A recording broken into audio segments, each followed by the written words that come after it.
Kami dari kelompok 2 akan membawakan tentang John Locke dan David Hume. Biografi singkat dari John Locke. John Locke dilahirkan di Warrington, sebuah desa di Somerset Utara bagian Inggris Barat, pada tanggal 29 Agustus tahun 1632. Pada tahun 1652, ia bekerja di Oxford, dan pada tahun 1668, ia menjadi anggota Royal Society karena sumbangannya dalam ilmu alam dan ekonomi. Karya tulis besar yang dia hasilkan diantaranya Two Treatises of Government, A Letter on Toleration, Some Doc Concerning Education, dan An Essay Concerning Human Understanding.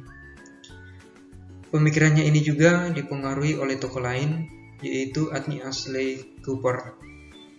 John Locke meninggal pada tanggal 28 Oktober tahun 1704 di atas. Berikut ini beberapa pemikiran dari John Locke. Yang pertama, konsep tentang ide. Locke menolak rasionalisme yang mengedepankan ide bawaan sebagai sumber pengetahuan bagi manusia. Rasionalisme ini dipopulerkan oleh René Descartes yang mengedepankan ide bawaan sebagai sumber pengetahuan bagi manusia. Aliran ini menegaskan bahwa pada dasarnya manusia itu lahir sebagai makhluk yang berpikir. Karena itulah, kaum rasionalis selalu mengedepankan akal sebagai alat utama dalam memperoleh pengetahuan. Mereka juga memahami ide-ide bawaan sebagai ide-ide yang tidak diperoleh lewat panca indera atau pengalaman, akan tetapi ada dan berasal dari jiwa itu sendiri. Locke menegaskan bahwa akal itu bersifat polos. Ia akan terisi bila diisi. Untuk mengisi akal, yang diperlukan adalah indera sebagai alat untuk mendapatkan pengalaman dalam kehidupan sehari-hari. Pengalaman itulah yang selalu mempengaruhi akal untuk bertindak dan berpikir, serta untuk mengetahui sesuatu objek tertentu. Karena itulah, Locke kemudian menemukan teori, yaitu teori tabula rasa, sebagai sumber pengetahuan utama. Teori ini menegaskan bahwa akal itu seperti kertas putih. Berbagai ide yang terdapat di dalamnya itu berasal dari pengalaman manusia itu sendiri. Bagi Locke, pengalamanlah yang menjadi dasar segala pengetahuan. Akal tidak dapat dijadikan sebagai sumber pengetahuan karena di samping bersifat abstrak, akal juga memiliki keterbatasan-keterbatasan. Bagian yang kedua yaitu klasifikasi ide. Locke mengklasifikasikan ide atas dua jenis, yaitu ide-ide sederhana dan ide-ide kompleks. Yang pertama, ide-ide sederhana. Ide-ide sederhana adalah ide-ide tunggal yang mendatangi kita langsung dari pengalaman tanpa pengolahan logis apapun. Ide-ide dapat kita tangkap melalui penciuman, penglihatan, perabaan, dan sebagainya. Ide-ide ini muncul pada saat indera kita menangkap objek secara langsung dan spontan. Ada juga beberapa ide sederhana yang memiliki beberapa sebutan. Misalnya, ide-ide sederhana yang kita tangkap melalui indera perasa seperti manis, pahit, asam, kasar, tajam, dan sebagainya.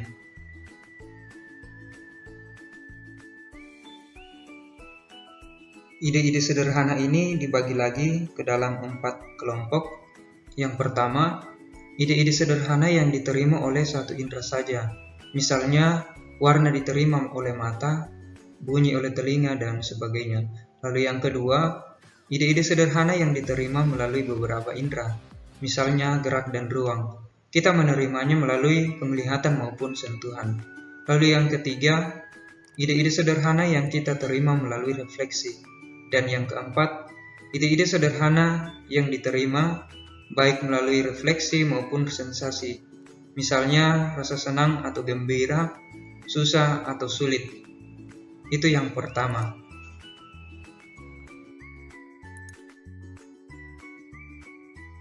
Yang kedua, ide-ide kompleks. Ide-ide kompleks adalah ide-ide yang terbentuk dari ide-ide sederhana. Ide-ide tersebut diterima oleh akal budi.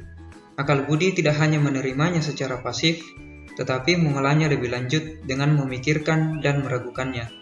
Jadi ide-ide kompleks ini tidak diberikan secara langsung oleh objek, Namun, ide-ide tersebut adalah hasil dari refleksi dan pola pikir.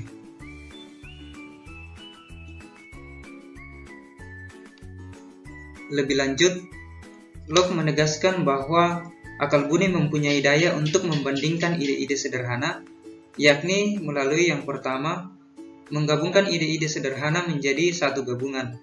Yang kedua, mengambil ide-ide sederhana dan ide-ide kompleks, serta menyusunnya menjadi satu pendapat. Dan yang ketiga, memisahkan ide-ide tersebut satu sama lain, serta membawanya dalam suatu realitas.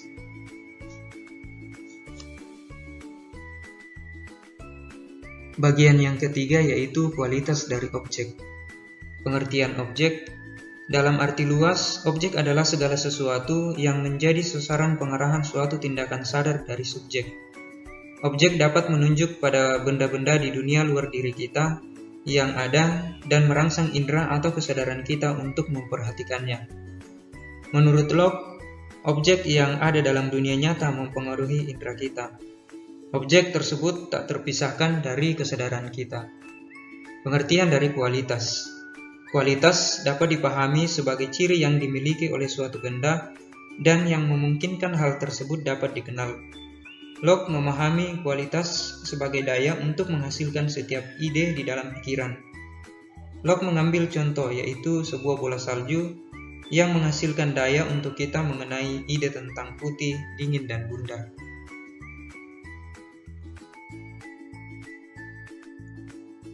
Kualitas ini kemudian dibedakan ke dalam dua macam kualitas, yaitu kualitas primer dan kualitas sekunder. Yang pertama, kualitas primer. Kualitas primer sebuah objek menurut Locke tak berubah dan tidak dapat dipisahkan dari objek itu. Secara esensial, ada dalam benda-benda material, tak terpisahkan dan tidak berubah dari objek tersebut. Sebagai contoh yaitu kepadatan, bentuk, perluasan, gerak, jumlah, massa, dan diam. Lalu yang kedua, kualitas sekunder. Kualitas sekunder ini merupakan kenyataan subjektif dan tidak ada pada objek. Maka juga ini bisa berubah menurut persepsi subjek. Sebagai contoh yaitu ide manis, ide nikmat, ide merah, dan sebagainya. Di sini, Locke sebenarnya berusaha membedakan antara apa yang hakiki dan apa yang berubah-ubah dalam objek atau kenyataan di luar kita. Bagian yang keempat adalah etika. Di samping ajaran tentang filsafat pengetahuan, ajaran Locke tentang etika juga menarik untuk ditelusuri, terutama berkaitan dengan teori-teori bagaimana sesungguhnya manusia itu bersikap dan berperilaku. Dalam ajarannya tentang etika, John Locke sangat menekankan agar kehidupan manusia selalu dibimbing oleh kepentingan jangka panjang. Yang dimaksud dengan kepentingan jangka panjang adalah kebijaksanaan. Kebijaksanaan yaitu kebaikan yang selalu disebarkan karena setiap penyimpangan dari kebaikan adalah gagalnya kebijaksanaan itu.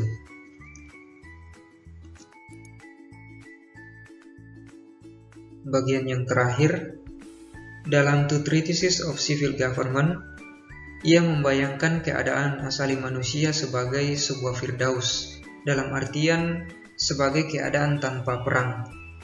Dalam keadaan asali itu, manusia hidup bermasyarakat yang diatur oleh hukum-hukum kodrat dan masing-masing individu memiliki hak yang tidak boleh dirampas darinya. Dalam masyarakat asali, ada kebebasan dan kesamaan. Lalu yang menjadi pertanyaannya adalah, mengapa masyarakat tidak dibiarkan dalam keadaan asalinya? Mengapa diperlukan negara? Locke tidak percaya bahwa manusia pada dasarnya baik. Oleh karena itu, ia menekankan bahwa betapa pentingnya pemerintah. Pemerintah diperlukan untuk menjamin keamanan seluruh masyarakat. Oleh karena itu, ia mengatakan bahwa tujuan atau fungsi pokok dari pemerintah adalah untuk menjaga hak milik pribadi.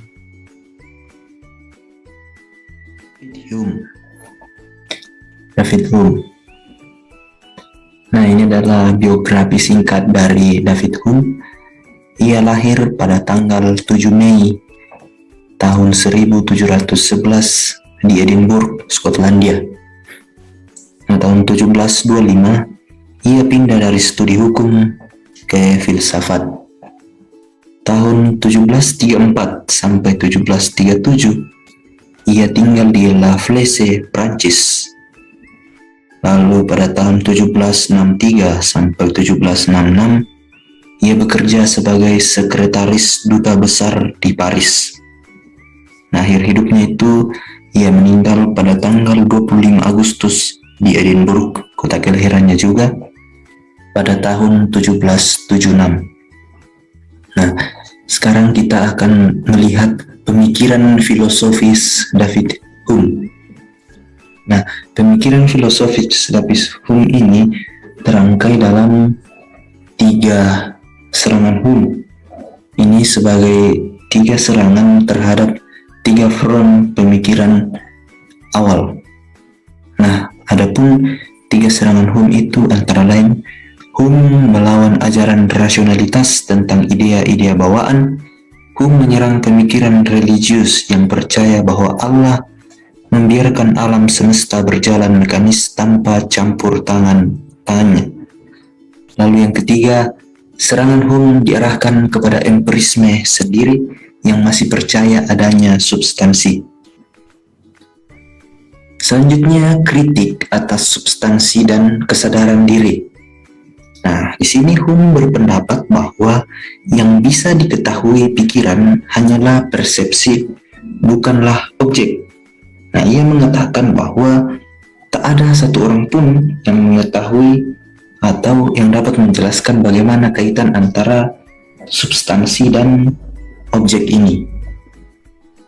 Nah, selanjutnya kemudian dikatakan substansi hanyalah kumpulan persepsi belaka. Nah, analogi yang bisa kita lihat bersama adalah tentang batu. Kemudian ciri-cirinya itu hitam, kasar, berat, padat, dan lain-lain. Selanjutnya ia juga kritiknya juga terhadap substansi dan kesadaran diri itu yang mengatakan kesan yang senantiasa bersama-sama dengan kita adalah diriku. Adanya substansi rohani, itulah yang disebut sebagai diriku, isi dari diriku. Lalu selanjutnya berbicara tentang masalah kausalitas. Hume tidak percaya akan masalah kausalitas. Ia berpendapat bahwa tentang hubungan niscaya itu tidak benar dan didasarkan pada sebuah kebingungan belaka. Nah, yang bisa dilihat adalah gejala yang satu menyusul gejala yang lain, sedangkan kausalitas tidak bisa kita amati. Nah, ini sebuah kata-kata dari David Hume. Konsep kausalitas hanyalah animal faith kita belaka yang tidak punya dasar. Selanjutnya, skeptisisme terhadap agama. Hume mengentari kepercayaan monoteisme, khususnya anggapan bahwa Allah itu maha sempurna. Ia juga mengkritik ajaran tentang keabadian atau immortalitas. Ia berpendapat bahwa manusia dapat mewujudkan cita-cita tentang hidup sosial yang lebih baik di dunia tanpa menunggu akhirat. Kritik terhadap mujizat. Nah, di sini Hume melontarkan argumennya tentang kritiknya terhadap mujizat. Di sini ada 5 kritikannya terhadap mujizat. Yang pertama, mujizat tidak disaksikan oleh orang cerdas. Yang kedua, manusia mengagumi peristiwa-peristiwa luar biasa tetapi tidak membuktikan adanya mujizat. Mujizat tidak terjadi lagi ketika zaman sudah maju. Keempat, setiap agama memiliki klaim masing-masing tentang mujizatnya sehingga tidak ada kesepakatan empiris tentang mujizat yang benar. Mujizat adalah tafsiran para nabi untuk memperkenalkan ajaran iman yang baru. Nah, inilah 5 argumen yang dilontarkan oleh Hume berkaitan dengan kritiknya terhadap mujizat. Lalu bagaimana pandangan Hume tentang agama? Ia mengatakan bahwa agama bersumber pada tahayul, maka sikap yang tepat kepadanya adalah membersihkan tahayul-tahayul itu. Berikutnya kita masuk perbandingan John Locke dan David Hume dalam hal ini pemikirannya. Persamaan, mereka keduanya adalah filsuf empirisme. Filsuf empirisme muncul sebagai reaksi terhadap aliran rasionalisme khususnya René Descartes. Mereka tidak menyetujui aliran ini, jadi mereka mengkritiknya. Dalam bahasa Yunani, en berarti di dan pera, suatu percobaan. Empirisme sendiri menitik beratkan pengalaman indrawi sebagai sumber utama dan asal-usul pengetahuan manusia. Berikutnya kritik mereka terhadap rasionalisme. Menurut mereka pengetahuan rasional dibentuk oleh ide yang abstrak dan sulit menerapkan ide rasional ke kehidupan praktis. Mereka juga mengatakan bahwa rasionalisme gagal menjelaskan perubahan dan pertambahan pengetahuan manusia. Kemudian perbedaan. Pertama, Tuhan, agama, dan deisme. Menurut John Locke sendiri menolak pengetahuan keagamaan yang diinformasikan kitab suci, dalam hal ini agama Kristen. Pengertian Allah disusun dari pembuktian. Kebenaran Allah tidak berpangkal dari pengertian Allah yang telah ada seperti yang ditunjukkan dalam kitab suci. Menurutnya, Allah dapat diketahui melalui manusia yang merupakan makhluk akali yang dapat berdiri sendiri. Karena demikian, maka pasti ada tokoh akali yang maha mutlak, maha kuasa. Itulah yang disebut oleh orang Kristen sebagai Allah atau Tuhan. Sementara bagi David Hume, agama adalah skeptisisme sehat. Agama bisa diterima jika tahayul dalam agama dibersihkan, misalnya tentang mujizat. Nah, berarti ada hal adikodrati dikembalikan kepada kodrati yang empiris.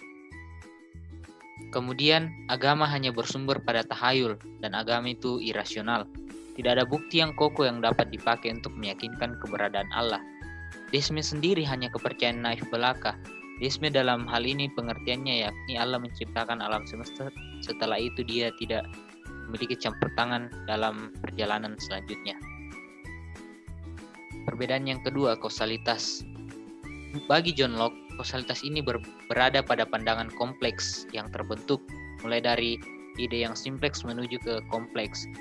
Rasio yang awalnya tidak bekerja, kemudian membentuk pandangan kompleks dengan cara membandingkan atau mengabstraksi atau menghubung-hubungkan. Abstraksi dalam hal ini artinya penyusunan ide simpleks ke kompleks. Misalnya besi dipanaskan akan memuai. Nah, dari situ diketahui bahwa api panas. Ide simpleksnya itu bentuk api bagaimana, warnanya bagaimana, kemudian rasio bekerja dan mulai berpikir mengabstraksi. Setelah itu diketahui bahwa api ternyata panas dan menimbulkan rasa sakit jika disentuh. Kemudian, bagi David Hume tidak ada dasar sama sekali yang menyatakan bahwa peristiwa pertama dapat menyebabkan peristiwa kedua. Seharusnya gejala satu menyusul gejala yang lain. Misalnya pada bola biliar. Bola A ketika menyodok bola B bukan berarti bahwa bola A menyebabkan bola B berpindah. Bisa saja bola B yang menyebabkan bola A jadi diam. Substansi. John Locke masih mengandaikan adanya substansi dengan membedakan persepsi dan objek. Substansi ini juga terbentuk dari pandangan kompleks. Ada objek pertama-tama, lalu menghasilkan persepsi, lalu dapatkanlah substansi. Sementara bagi David Hume, pikiran hanya bisa mengetahui tentang persepsi dan bukan objek. Substansi adalah kumpulan persepsi yang hanya fiksi belaka. Kita tidak bisa tahu kaitan antara persepsi dan objek di luar diri kita. Bukti seperti ini tidak ditemukan secara empirisme. Persepsi menurutnya adalah gambaran indrawi atas bentuk di luar objek. Kemudian, kritik John Locke. Ia dikritik oleh Berkeley tentang ide abstrak yang tidak ditarik dari pengalaman konkret.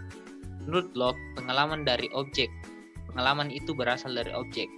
Kemudian ide dari pengalaman yang dicerna oleh subjek. Bagi Berkeley, pengalaman dan ide itu satu dan sama. Berkeley sendiri mengatakan bahwa tidak ada objek di luar pikiran kita, esse es percipi, yang artinya being is being perceived.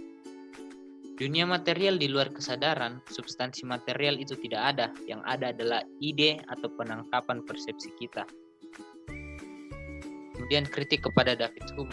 Sebenarnya ini kritik terhadap empirisme secara keseluruhan, menurut Horner dan Hume. Mereka mengatakan bahwa panca indera manusia terbatas dan tidak sempurna, sering menyesatkan, tidak memiliki perlengkapan yang membedakan khayalan dan fakta. Empirisme tidak memberikan kepastian. Pengalaman adalah rangsangan panca indera atau sebuah sensasi ditambah dengan penilaian. Dan terakhir, sebagai sebuah konsep, ternyata pengalaman tidak berhubungan langsung dengan kenyataan objektif yang ditinggikan oleh kaum empiris. Kemudian tanggapan dan pertanyaan dari kelompok. Tidak semua hal dapat dibuktikan dengan empirisme. Kemudian penjelasan David Hume tentang Allah ternyata masuk akal bagi sebagian orang. Nah, pertanyaannya, apakah empirisme murni masih relevan di zaman sekarang? Kalau iya, sejauh mana? Dan jika tidak, ya tidak apa-apa. Kami pikir itu sekian dari kelompok kami. Terima kasih.